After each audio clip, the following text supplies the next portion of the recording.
My name is Norbert Meyn. I'm from the Royal College of Music. Today is the 29th of July 2014 and I'm here at Senate House Library with Bernard Keefe. We're here to speak about émigré musicians from Germany and Austria and about the Anglo Austrian Music Society. But before we go into that, I would like to ask you a few questions about your life. Bernard, would you like to tell us, first of all, where were you born? Well, I was actually born in Woolwich, but that was in a hospital. My mother at the time and my family were living in Abbey Wood, which is right on the borders of Kent, which is 3 miles from Woolwich. That was in 1925. A good year, I reckon. And tell us a few things about your parents, please. Yes, well, they were both of Irish extraction, as you might gather that my father's name obviously was Keefe, my mother's name was Quinn. And their families had come to this country at the end of the 1840s, after the Great Famine in Ireland. So many Irish came to this country. Actually, the ones who came on both sides were illiterate. But they settled first in Limehouse and then in Plumstead, which is near Woolwich, part of Woolwich Borough. And they had the world before them to work. Initially, of course, there was some resistance to the Irish, but they were able to get education. And my grandfather went to work in Woolwich Arsenal, where he rose to be a senior foreman, and so was paid relatively well. But he was also a musician. He played the cornet, and he was a very good cornet player, so he was in demand in different military units of the, as a sort of volunteer force of the time. And he used to have to change his jacket as he went on a Sunday morning. He would go to perhaps 3 or 4 church parades to play his cornet, but changing his jacket every time to suit the local unit. And my mother's family, Quinn, they came over roughly about the same time. Now, they were left destitute when her father was taken ill and died, and the family were left virtually destitute. This would have been about 1908-9. And the boys were sent to an orphanage, which was a sort of preparatory school for the Royal Artillery Band. So they learnt musical instruments. There were 4 of them in that school, and they went on into the military band. So they were all very skilled musicians, and they doubled. The RA Band was one of the best orchestras in London when they took up violins instead of the clarinet. So they learnt the clarinets, and at the same time, the violin, and one uncle learnt the cello, and he played, no doubt, a horn or a tuba or something of that sort, trombone perhaps. But anyway, they were very skilled musicians. And it's remarkable, really, that they and my father were able to work then, because, for example, my father worked as a pianist in the cinemas. There was a big demand for somebody to play. He was a first-rate sight reader and had to change, of course, every few minutes according to the shot on the screen. But he was a very competent workman pianist. I wouldn't, you know, he was not a soloist by instinct, but he was a very professional at that job. Now, it's very interesting because I'd shown great interest in music, but they were all dead against it because they'd all had such miserable experiences, and they were not keen for me to go into the musical profession. And they thought I was clever enough to do something else than music. But anyway, the music was there on the piano, so I taught myself really to play up to a certain point. I could play the simpler sonatas of Beethoven and with wrong notes, and very important, playing piano duets with my father, which was I think that's a lost art now between young people and their parents. But we played Haydn symphonies. Was the lower part is very simple in a Haydn symphony, and that was really my experience of music then. But it was in me. Did you have siblings, brothers and sisters who also made music at home? No, they didn't. I had one brother, Tony, No, he didn't. He was much more towards athletics. He loved playing rugby and so on. He had some difficulties. He was a bit unruly, and he joined the Air Force in 1938, well, before the war, you see.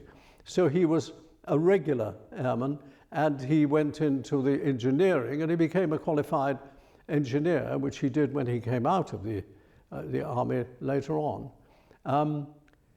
But the interesting thing about that is, of course, that we were all Catholics, being Irish, and my father also played the organ in two churches, in St. Peter's Woolwich, which was the garrison church.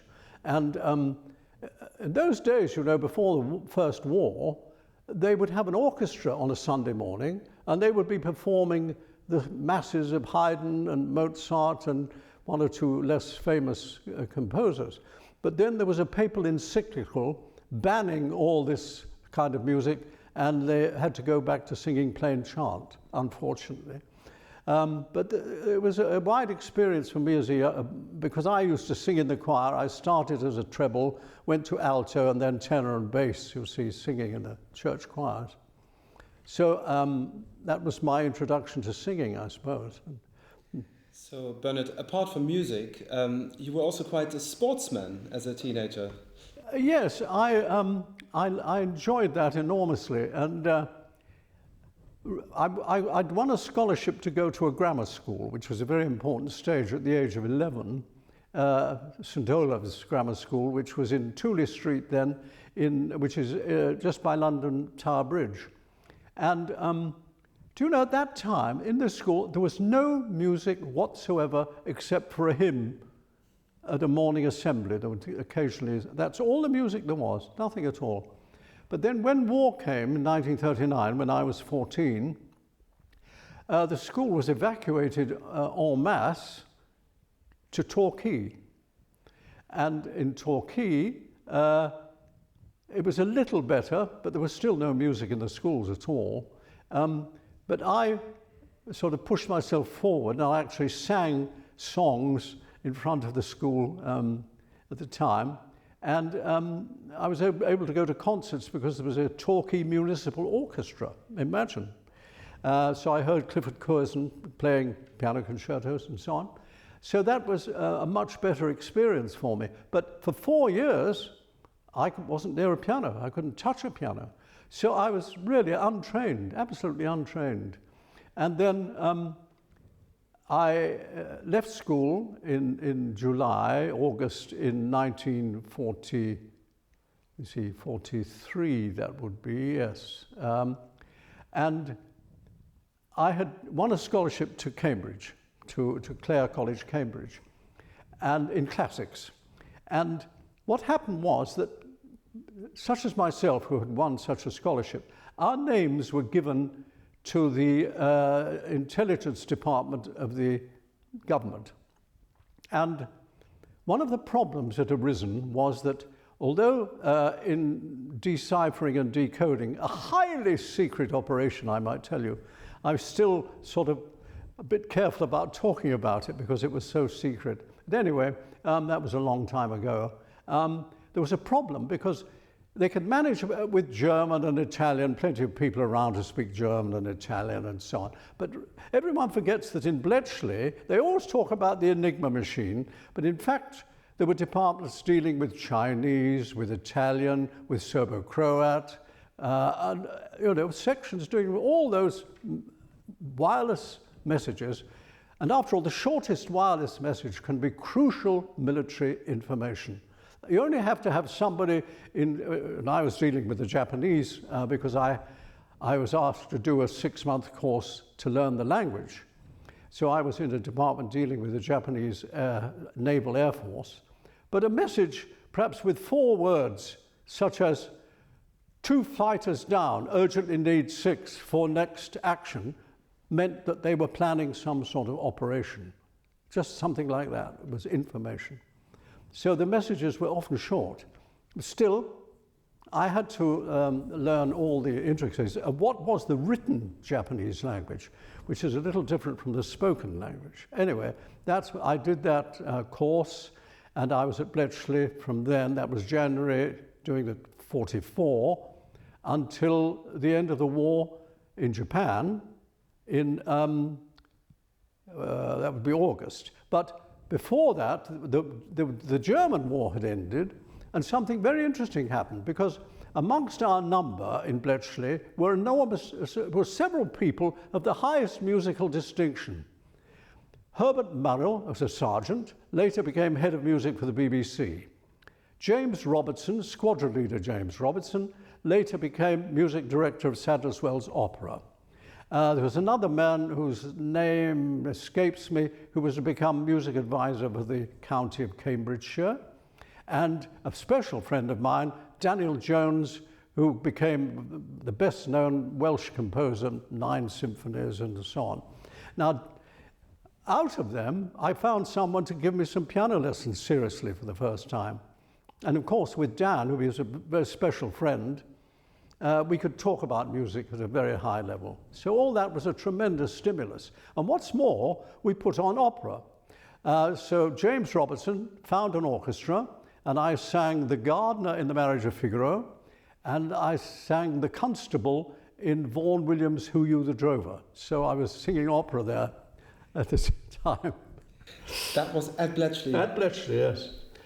Fascinating. But it all absolutely secret. I mean, you've no idea the requirement of secrecy. And extraordinarily, I still cannot believe how it was achieved. Its secrecy was never broken. It really is amazing.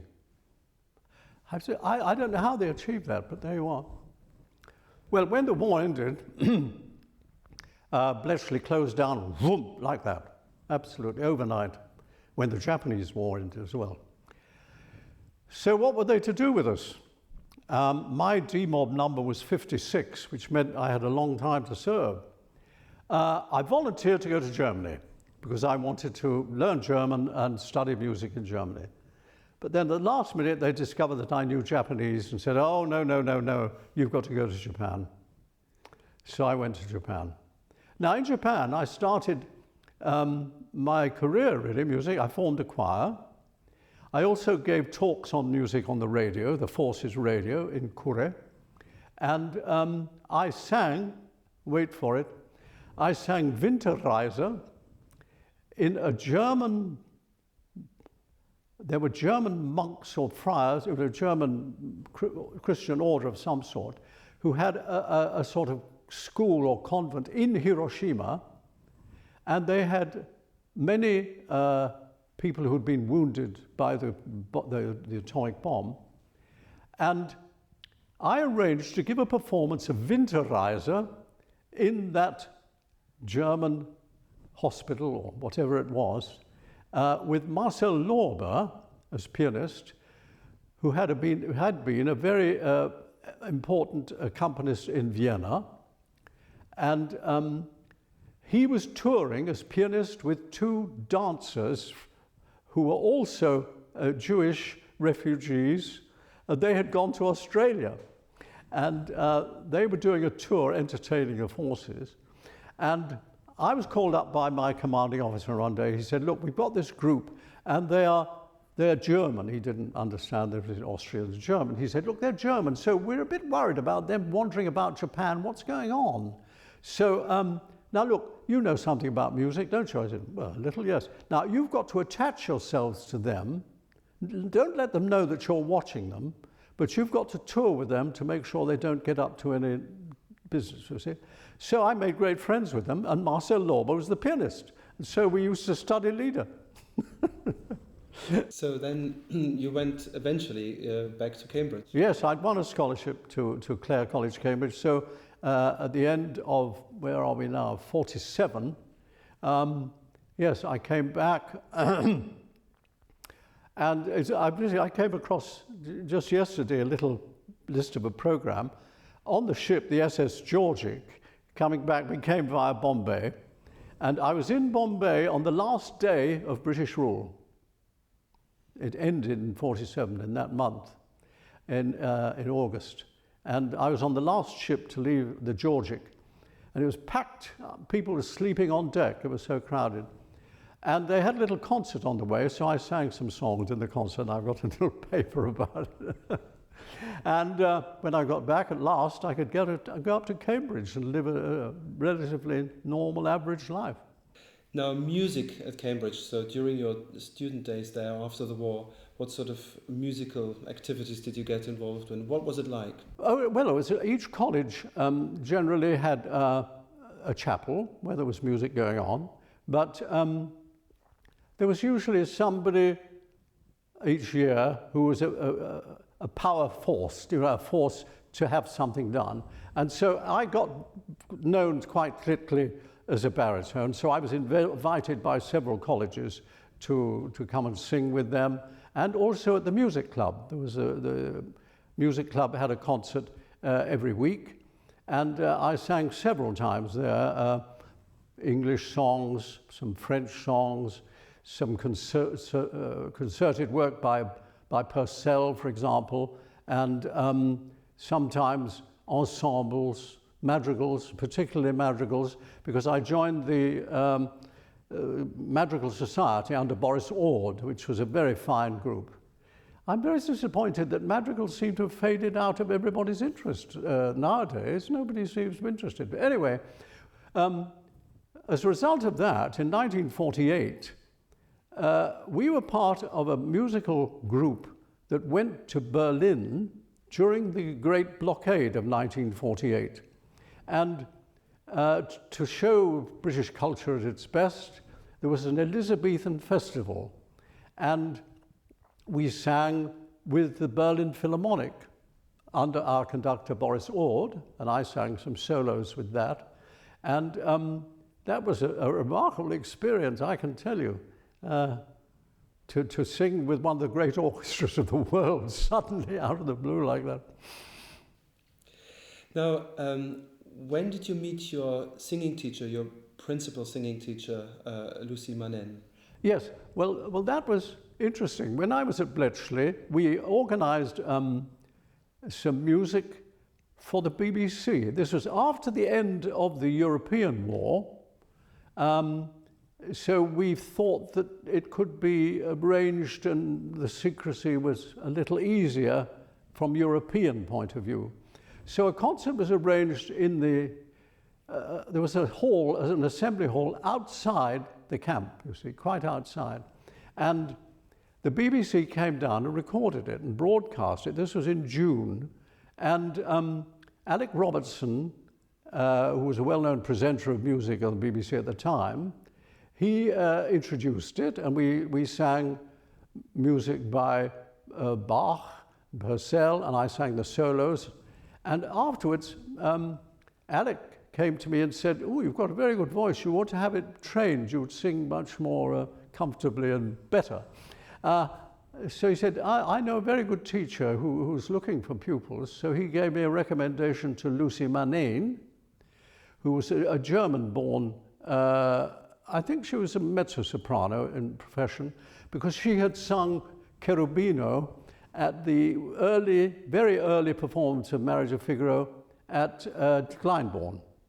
And so then she retired from public singing and she took up teaching. And she was a very original teacher, and all sorts of ideas, new ideas.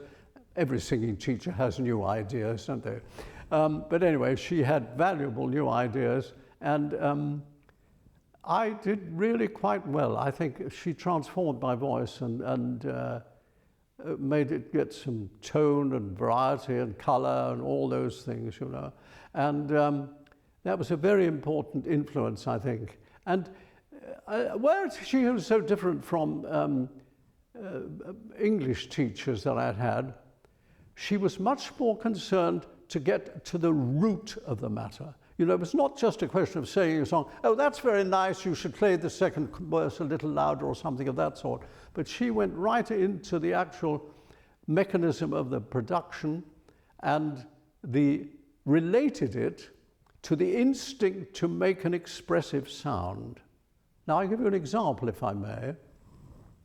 She said, you have to think of the automatic sound that you would use to express some reaction. For example, if you saw something that you were surprised to see, you would say, ah, and then if frightened of something, you would say, ooh.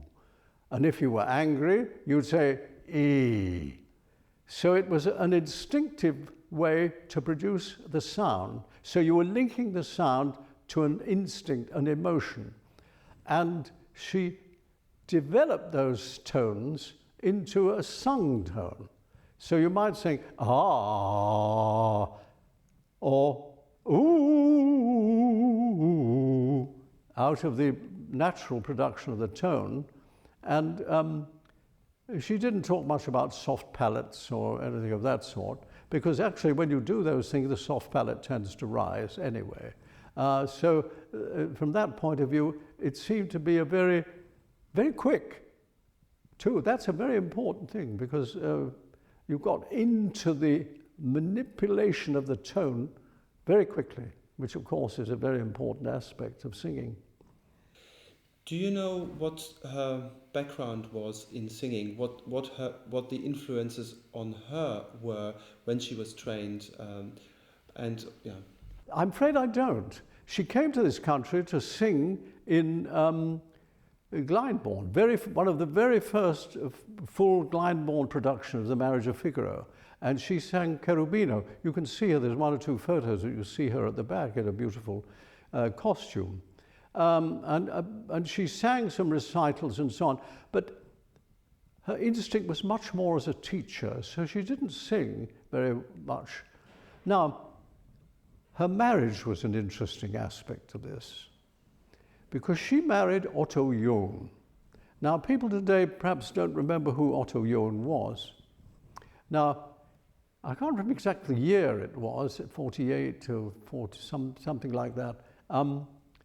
He was head of security in Western Germany. And it appeared that he'd been kidnapped by East German action and taken to East Berlin. Now, this was a tremendous political and international scandal. Was he taken, or did he go voluntarily?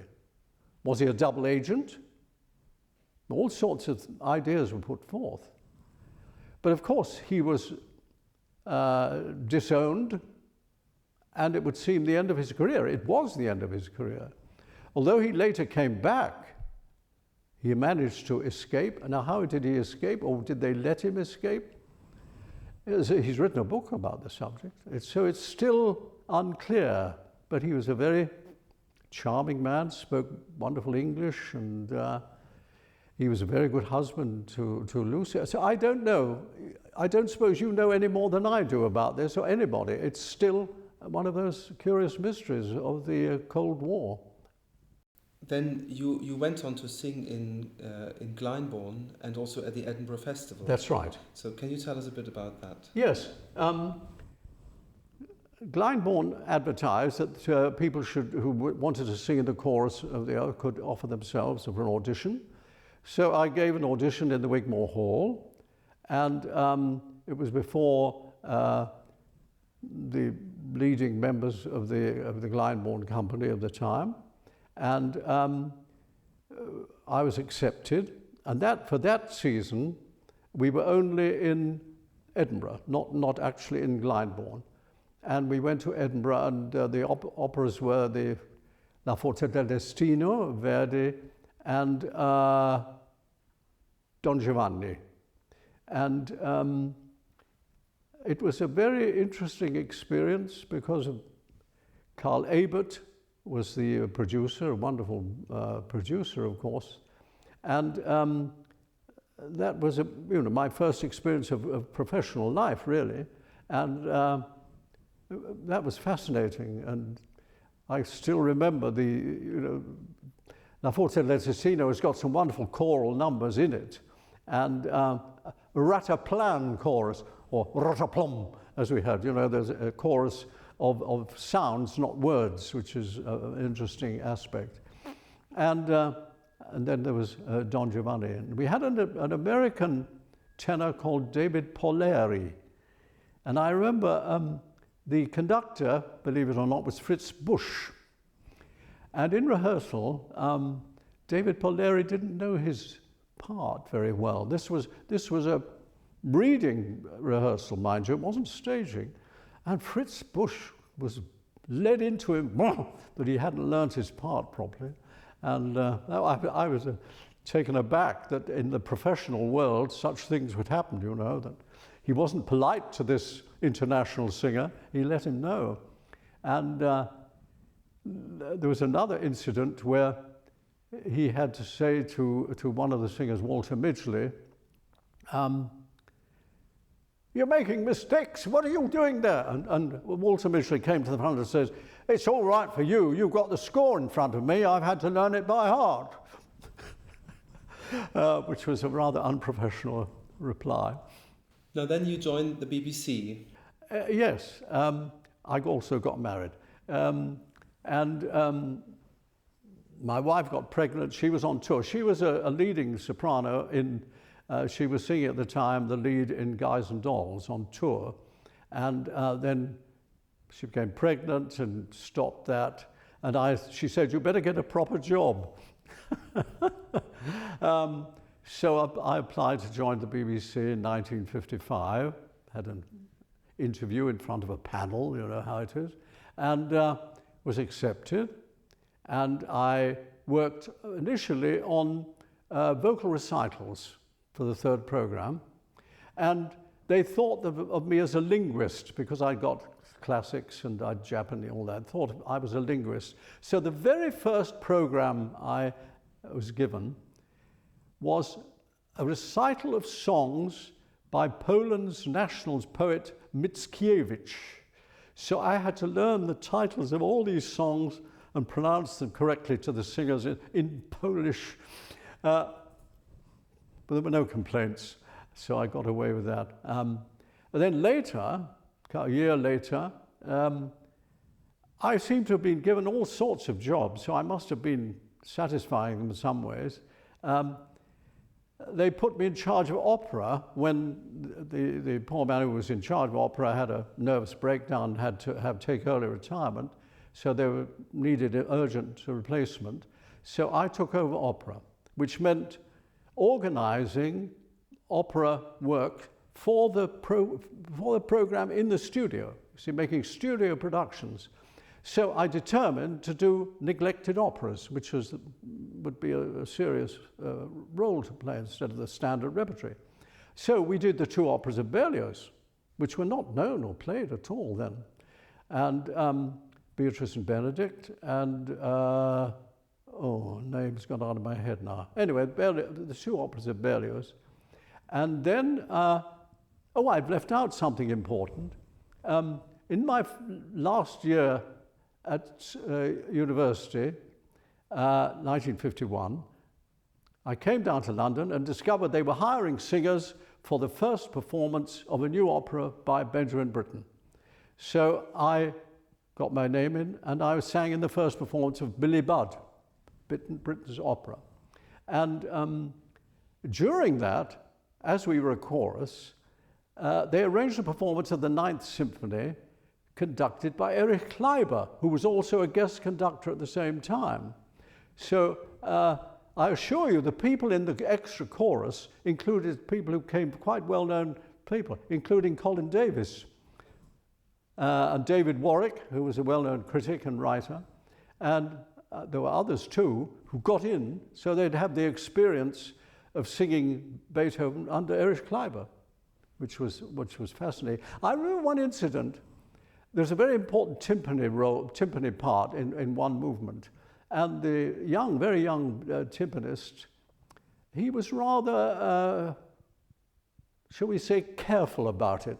And I remember Kleiber, in a very friendly but vigorous way, saying, "Come on, you're a young man, give some energy to it. We want to hear it," to get the timpanist to play out in that particular passage. It was all fascinating, you know, to see these great conductors at work after Bush in Edinburgh, and Kleiber, you know, an extraordinary experience. And that came in useful because when I was in charge of opera for the third program, which would have been 58, 59, the first thing I wanted to put on was Billy Budd, because it had been forgotten. Nobody did it. You see, after that first performance, it wasn't played anywhere else because it was an all-male cast, a particularly difficult thing for an opera company to find enough, you see. So we put it on in the studio, and I met Benjamin Britten, we discussed it, and he took the opportunity to reduce it to two acts. And so that version is what was broadcast. And then very soon afterwards, it was revived at Covent Garden. And Britten himself says to me, I owe all that to you, that you put it on the radio, reminded people of it, and then they took it up and it was played. But his rearrangement, he made other adjustments. That made a difference, I think, too. I tell you a story about that, about how Britten behaved. We were at a rehearsal once in Hammersmith Town Hall. We used to go all over the place, you know, just to have the call. And Britten was there. He wasn't conducting it, the chorus master was conducting it. But at one point in the opera, there's the cry, fire the great 18s who were cannon on the ship. And then there is a great cannon shot, you see, and everything's live again. And when, instead of having a cannon shot, of course, Britten blew up a paper bag and slapped it for the cannon shot. Anyway, that was his way. You mentioned Benjamin Britten, and I mean, he also was very close to a lot of émigré musicians. Yes. And one person I'd like to talk about now, who was also at the BBC, was Hans Keller. Yes, yes. Could you tell us a bit about him and what was that? What was he like?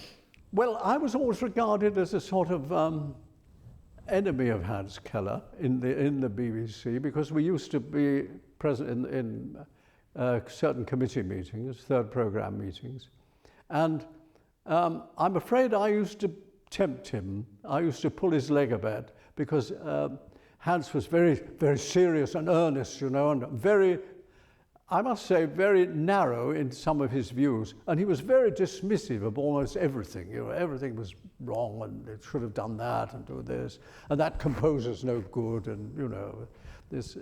And he influenced William Glock, who was the director, music director of the BBC at that time, Control of Music, it was called, and so we used to have arguments but Hans Keller was we were good friends really, but we were sort of professional. Not enemies exactly, but you know, it was a kind of jolly arguments we used to enjoy. But he had a very good sense of humor. He put on a program of music on the third program, which was devoted to Suk and Blow, two composers, of course. So he had his own jokes, but we were all right. We were professional opponents, if you like. We're here at Senate House Library today because of the archive of the Anglo Austrian Music Society. And so could you tell us, how did you get involved with them? Well, this would have been 1952 or 3. A friend of mine who was with me at Glyndebourne, another baritone, he had got a job singing in a group for the Anglo Austrian, for the Music Society. And they went around the country performing excerpts from Fledermaus and so on. And he couldn't do one of these, so he suggested me instead. So I took his place in this group, and as I had experience acting as well, I used to introduce it in the hall and sing as well. And so we toured doing that. We did several tours for that around the country in the largest hall with a sellout audience. It was quite amazing. You know, the Free Trade Hall in Liverpool and the Usher Hall in Scotland. Quite amazing the audiences we got. But that was an interesting experience. And my colleagues some were Austrian born. There was a tenor, and later there were some dancers who came, and they were the dancers that I had met in Japan with Marcel Lorber, and they turned up in London. There was Marcel Lorber. It was amazing. So small world, isn't it? So that was how it was. And then when I joined the BBC in '55, Walter Foster, who was the managing director of the Anglo Austrian Society and the Music Society, asked me if I'd like to join their committee. So I did. They thought that I would have a sort of key into the BBC, obviously, but I couldn't do anything in that respect. But nevertheless, they felt that I could contribute, and I hope I have over the years. And well, what do you remember about Ferdinand Rauter, who was one of the founders? Yes. And what was their aim with the society as well? Well, this happened. They really got together during the war. Towards the end of the war, there were many musicians in this country, émigré musicians of very high standing, and some, of course, were in that camp in the Isle of Man, was it? Yes.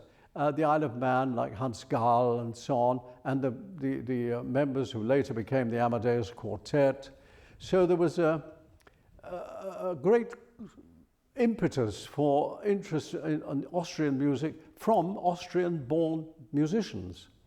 And it was really out of that they got together to form this society.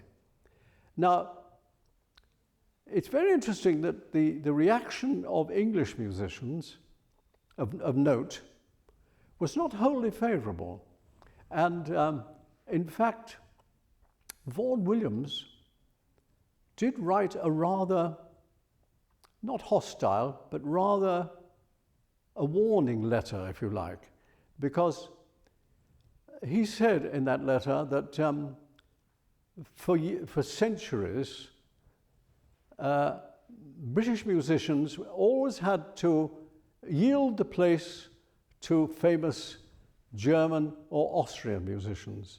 And he quoted the famous Hans Richter, the conductor who worked very much in this country, and many others who settled here as well. But he said, now, during the war, there's a great outburst of English music, British music, and in the late 30s as well, William Walton, Benjamin Britten, and so on, Michael Tippett.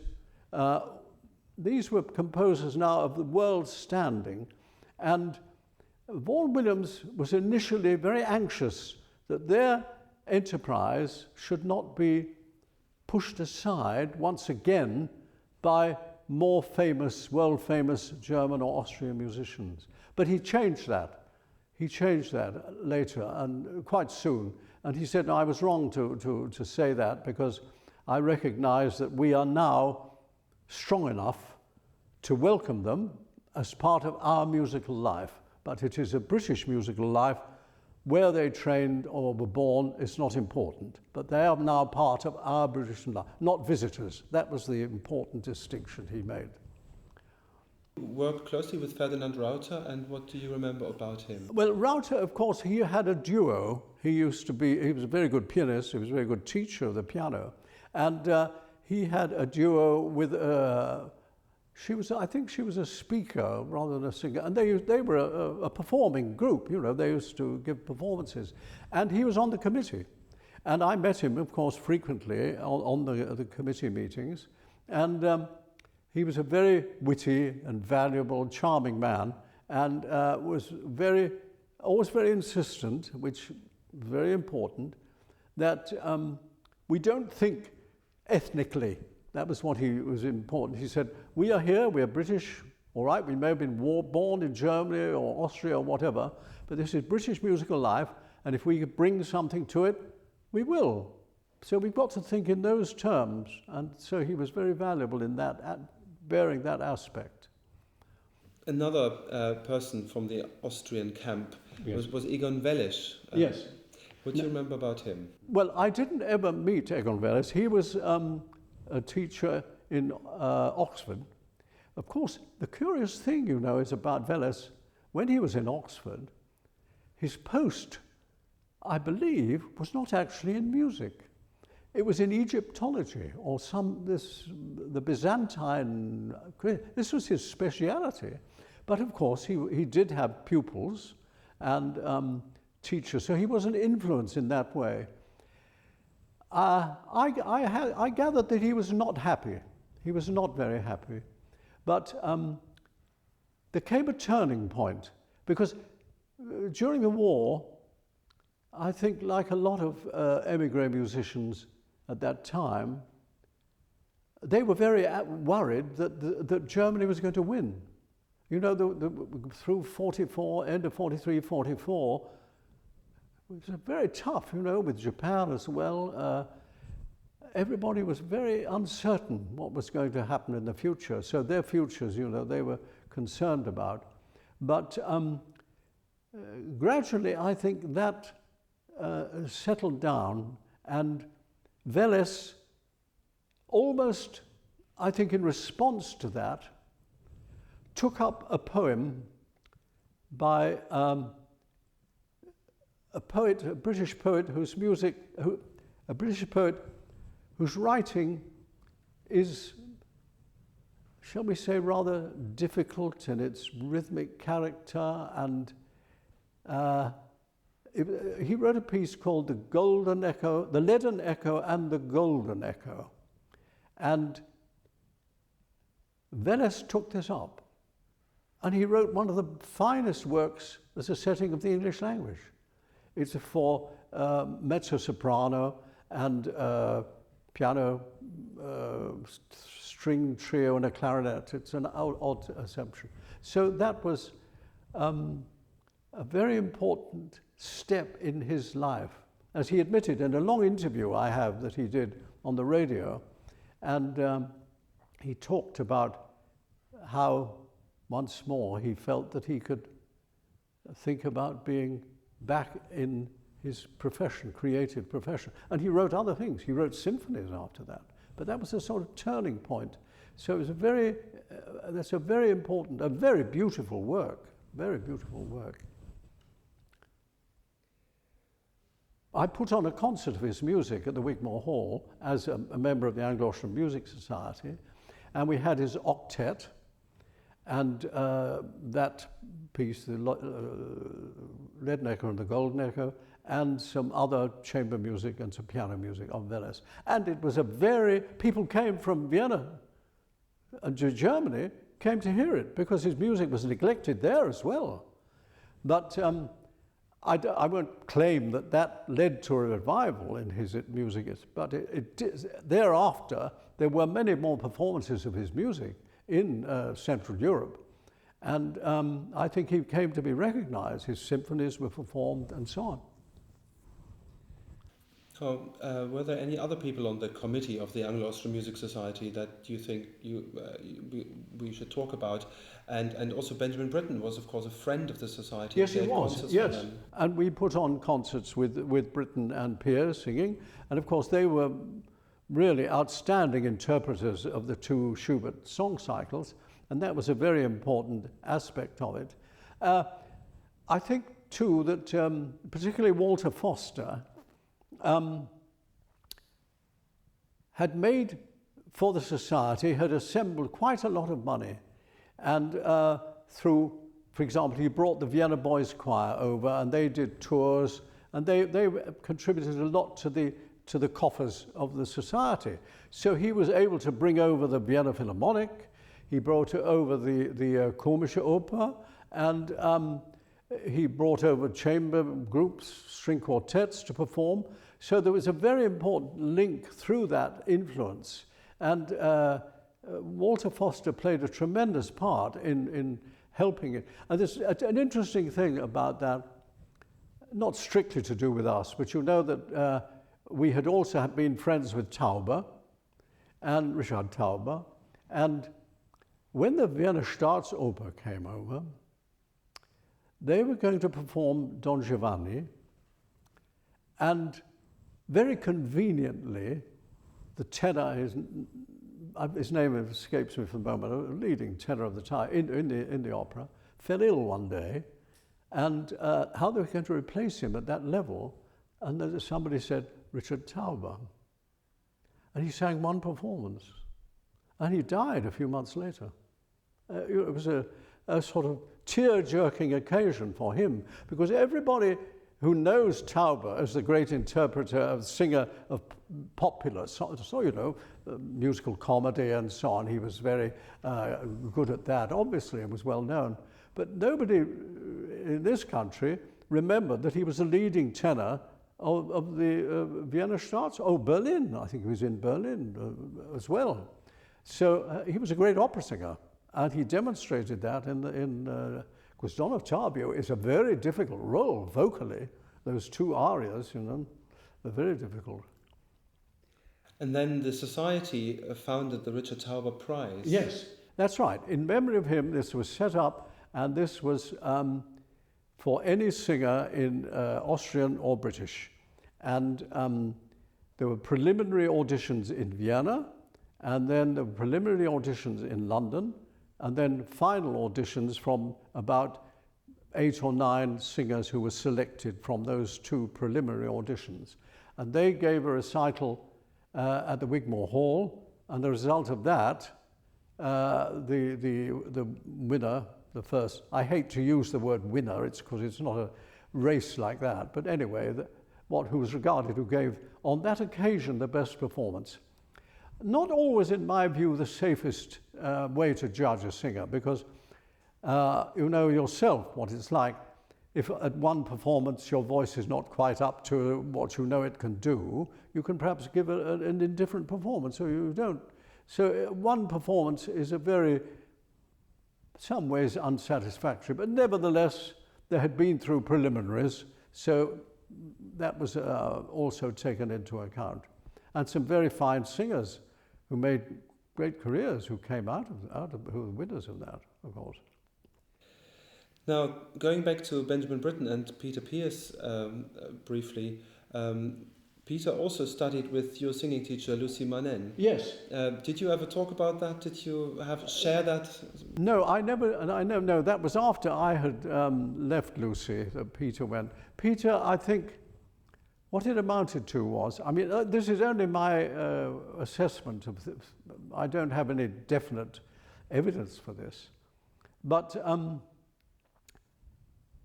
Peter Pearce, who was a very intelligent interpreter, but he had a rather unusual tenor voice. The voice in itself was not really appealing, but the way he used it musically, of course, was outstanding. And as he grew older, he was tending to develop a rather slow wobble in the voice, which you can hear. And I think he was recommended to Lucy because she had already got a reputation for helping singers with difficulties. And so he went to her, I think a relatively short time, and I feel that he did develop from that, he did benefit from it. And some of his later performances, that slow wobble in the voice was much less, and he was much calmer. I think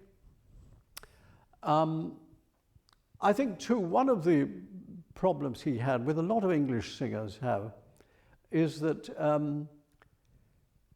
they don't develop a very powerful tonal intensity at the basis of the voice. And they were taught often to use the throat or the cavities of the sinus, all this sort of thing, to make the tone. Whereas Lucy developed the tone naturally, not by going whoa and so on. And I think that helped Peter to get back to the natural way the tone is produced, and that gave him a steadier voice. Did she explicitly speak about breathing and the body, the support of the voice? She didn't make a great deal about it, because she believed that if you give that attack, now, of course, many singing teachers or singing books and so on, tradition, talk about the coup de glotte, which is terribly misunderstood. The first of all, she pointed out that it was not a cough. That's very important. But she said it is used when you say sounds such as, ah, you see something rather nice. Ah, it's a natural use of the larynx. Or if you were frightened, you would say, ooh, but you're using the larynx to do it without any thought. It's natural. And if you're afraid, ee. Now, you can easily develop ee. Using the natural sound producer of the larynx, it gives an intensity of tone. That's really what she aimed at. And I think that's the sort of thing she guided Peter Pears towards in the end of his life. There was another singing teacher, an émigré also, Helene Isep. Yes. Did you ever meet her? I just met her socially once at a might have been a recital of Janet Baker, who was, of course, her star pupil. I didn't know her. I don't know anything in detail about her style of teaching, but certainly in Janet Baker, she produced, of course, a great international singer. I don't think she was as, what shall I say, basically technical in the way that Lucy was. I think she developed much more on interpretation and developing vocal expression within the texture of a lead or an operatic part. It was, I don't think it was so intensely technical in the way that Lucy taught. But I don't know. That's only the impression I got from talking to other people. But of course, in Janet Baker, she produced a most beautiful artist. Now, I would like to talk about Paul Hamburger next. Ah, yes.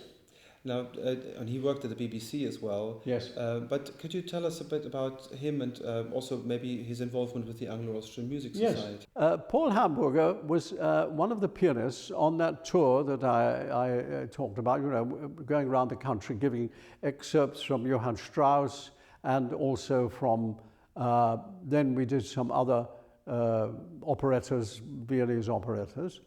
And he was partnered by 2 or 3 different pianists, but he did the coaching. And of course, he was a marvelous coach. And he told me off once, he said, "You have a degree in music, can you do that?" What's about? No. Watch the rhythm you give at the end. You know, I mean, he was a very careful musician, and that was very valuable to us because giving a performance every night like that, you can get careless, and Paul kept us up to the mark and made it very straight. He was a very fine pianist, really a very fine pianist. But he was not a soloist. He was an accompanist, and for a while, I think he had a team of 2 pianos or piano duet, I think, as well.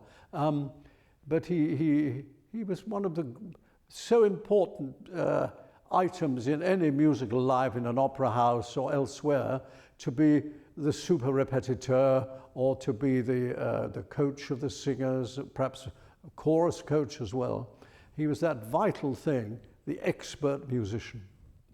Let's talk about Berthold Goldschmidt, your mentor in conducting. So Yes. how did you meet Berthold? Well, in about my 3rd year at the BBC, when they were loading all sorts of jobs onto me for some reason, there was going to be an orchestral concert recorded under Berthold Goldschmidt. I didn't know his name even. And I was told by Bob Simpson, who was one of the senior people at it was the 3rd program then.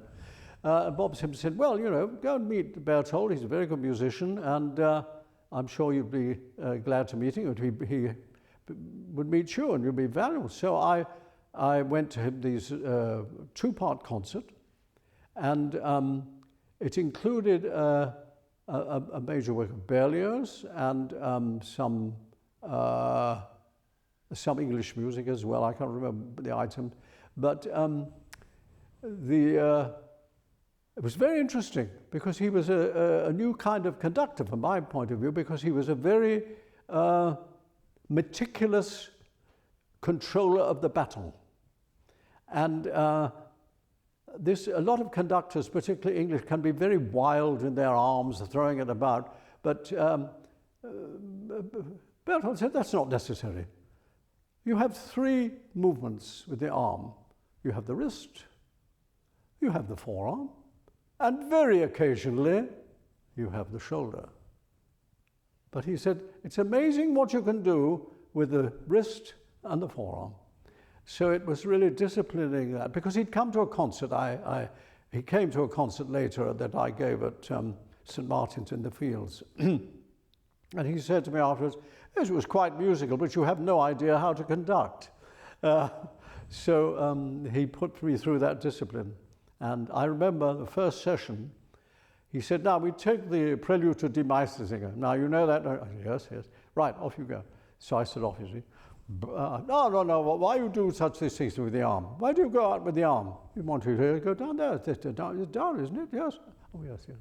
So it was like that. It was getting rid of all these unnecessary, pointless movements, which so many conductors you see, wild army.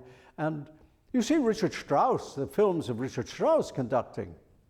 You know, great pandemonium springs forth from the orchestra. The only one piece of Strauss where you need a little more energy is at the beginning of Don Juan, where you have to get the strings to come in after a semiquaver rest. So you have to give a very strong beat to kick them off there. But elsewhere, I remember Berthold saying, there are not many places in concert music, not opera. He said, opera, you have to lift your arms up because you've got the stage in front of you. But there's not many places in concert music where you really have to do all that with the... you can do a great deal with the wrist and the forearm. And I taught conducting for 23 years at Trinity College of Music. And this is all I insisted on them. Why are you wild with the arm? You can do it with this. Now, what about his story, Berthold Goldschmidt's story, and how when he came to this country, and also about his compositions? Yes, when Berthold had reached the point in his career in Germany, he'd had a great success with an opera in Mannheim, was it? I think it was Mannheim.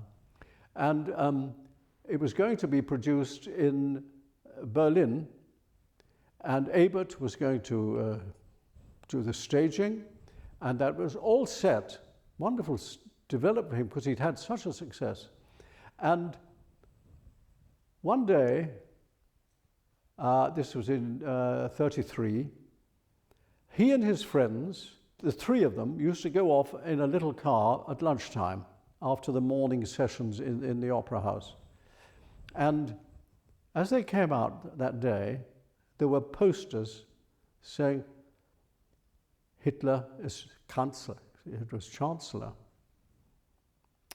And the two of them were Jewish, not the pianist. And the pianist was saying, oh, that's all right, don't you worry, you're members of the opera like that.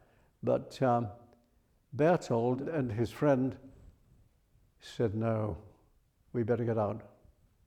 And so they were sacked that day. When they came back later that day, there was a notice on the door saying that Goldschmidt was not to be admitted. They were sacked on the spot.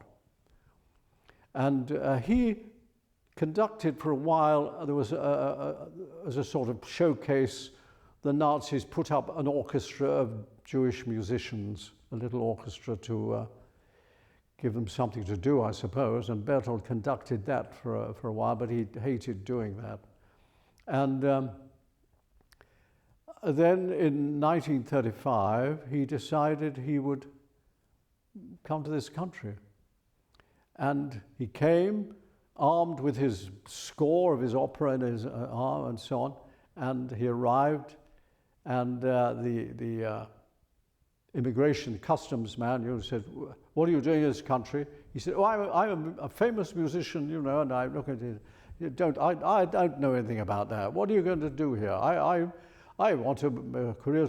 "Well, you can stay here for 6 months on condition you do not work. You must take no jobs. You just come here for 6 months."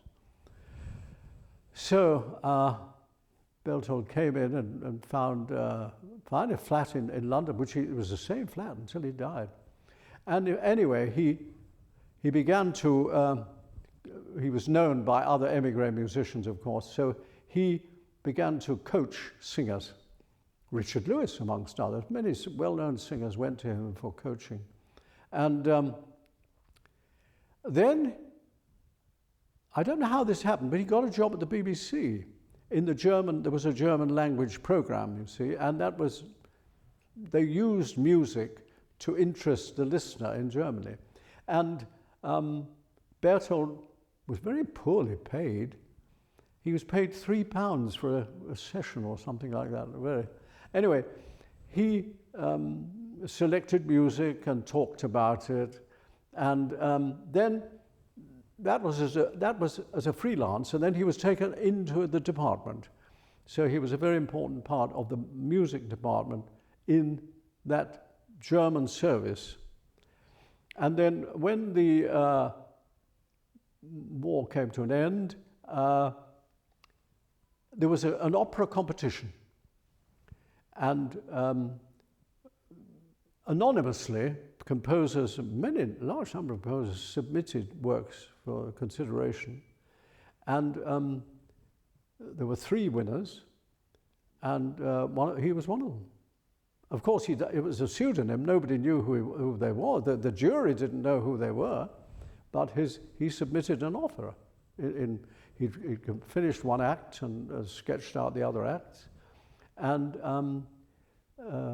that was a prize. Now, his bitterness to the day he died was they didn't keep the promise that there would be a production, because that opera has never been it has been produced actually once by Trinity College Music. That's the only production there's been. It was produced in Alan Bush was one of the winners. Now, his opera was produced in East Germany, but that was it. It was not easy to get them perform, and Berthold felt rather bitter about that. But then he made a very good career as a conductor for the BBC. He did many. He conducted, I think, certainly the regional orchestras in Scotland and in Manchester. And in the there's a Midland orchestra then, there isn't now, of course, but he conducted that as well. And then at a very important occasion, this was a production of Mahler's 8th Symphony. Now, this was another job that I was given. I was already chorus master for the BBC choral, and I was supposed to be looking after opera, but they seemed to think I could do anything, so they said, "You're going to look after Mahler 8. Now, Mahler 8, at that time, this would have been 59, was not known. See, the Mahler was not a well-known composer in this country, or indeed anywhere in Europe. There hadn't been the great Mahler revival. But in the 50s, I didn't know anything about Mahler. I knew about the song cycle, but I knew nothing else.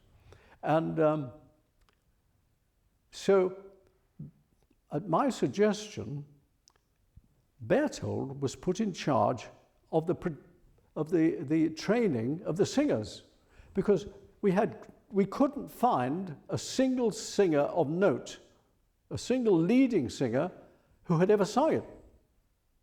I don't know when the last performance was in Europe then. I mean, there might have been a performance every 3 or 4 years, but it was not a repertoire work as it is now, unbelievably. So I had to cast the soloists, and because no one knew it, I had to have a cast also of understudies. So it's no point one of them falling ill because we couldn't find anybody to replace them. So we had to have a team of understudies as well. And it was a mass chorus, 3 or 4 choruses. At my suggestion, there was a choir, a girls' choir, which took part for the first time, because Mahler specifies lighter voices of the ladies. And I said, well, I would have girls. That had never been done before. So we had a very well-known girls' choir, and of course boys. And the orchestra had to be 18 first violins, a very large orchestra, and we had to amass all the choirs. Berthold was in charge of the overall musical preparation. That's of the soloists, the understudies, and overlooking the chorus production. Now, this was done at very short notice. It happened like this. In October, at a meeting of the third programme committee, which I was a member and so was Robert Simpson, the chairman said, I've got a lot of money I must spend before the end of the financial year. So I want to, now you people in the music department, you're good at spending money. Now you must spend this money before the end of the financial year. So Bob Simpson and I looked at it and said, what's the most expensive work we could put on? I said, Mahler 8, Mahler 8. So we decided that we would do Mahler. Now, this was very short notice, you see, in international terms, to hire singers in a work which nobody knew. So when it came to rehearsals, we couldn't get a rehearsal in the Albert Hall with all the singers and all the orchestra except on the day. Which was, so the sort of the big general rehearsal took place in the concert hall of the Royal Academy of Music. And the orchestra were on the stage, huge orchestra, and the choirs were in the auditorium and in the gallery, huge number of them, and Horenstein was the conductor, was at the side, you see, of the side of the stage, and the orchestra were there and the choirs were on his left. And that was the only full general rehearsal we had before the one on the day. But on the day, because they were amateur choirs, many of them couldn't attend in the afternoon, you see. So when it came to the performance, we were all crossing our fingers that it was actually going to work at all in the Albert Hall, because we'd had so little chance. So off we went, and it worked. And I went to see Yasha in the dressing room before he came on. He was walking up and down. And I said, oh, Yasha, you're not nervous. He said, it is the first time. He's always nervous before it's the first time. So that was the reason. He'd never conducted it before. We had never heard it before. The audience had never heard it before. So it was a tremendous day.